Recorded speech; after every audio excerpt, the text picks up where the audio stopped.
If you could put a tour together, let's say for there's five of us here, but let's bring my wife too. So for the six of us, your dream tour for say a 12-day tour, where would you take us and why? If that was my trip, I'd have you fly into Vancouver. This is my home. This is what I'm used to. I'd show you here. It's a cosmopolitan city. It's a very famous city for lots of reasons. It's a really unique thing to see as a city goes. And how often do you get a city anywhere in the world where you can ski, golf, and sail all in the same day with its proximity to the mountains and the ocean and that? It's unique. Starting here. And then we're going to pop over to Vancouver Island.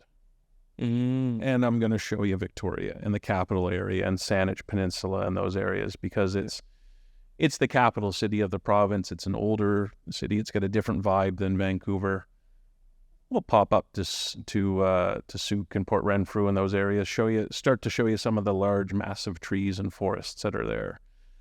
And then my favorite part of Vancouver Island is we're going to go from there up the island and across to the west coast to Ucluelet and Tofino because it's just a magical spot there. And I can't give anyone that once-in-a-lifetime experience of British Columbia without including, that west coast of the island and that.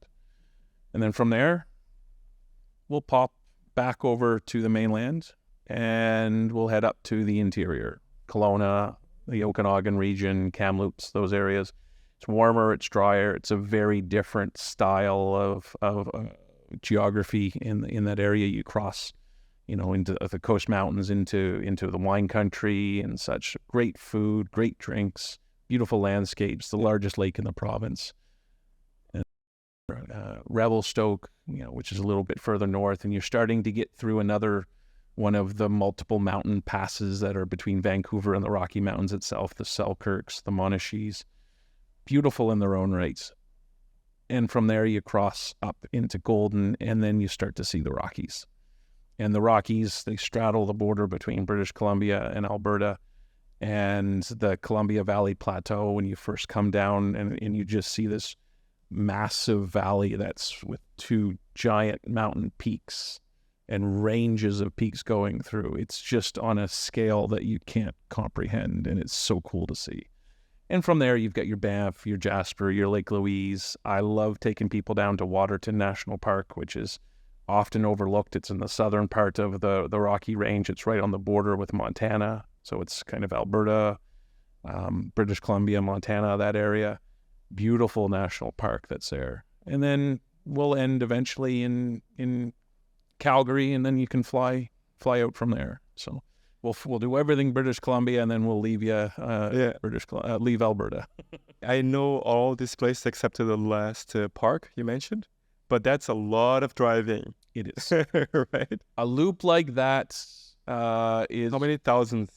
That's going to be close to 4,000 kilometers. 4,000 kilometers. And British Columbia is a unique place because that's just really the lower central portion of BC that you'd see. If you really wanted to get into the Kootenay Mountain Range, which is in the southeastern section, or up north, Temple Ridge, Prince George. One of the hidden gems is a place called Telegraph Creek. It's the home to the Tahltan First Nation. It's basically the end of the road in British Columbia. It's the same province, but it's a 3-day drive from Vancouver to get there.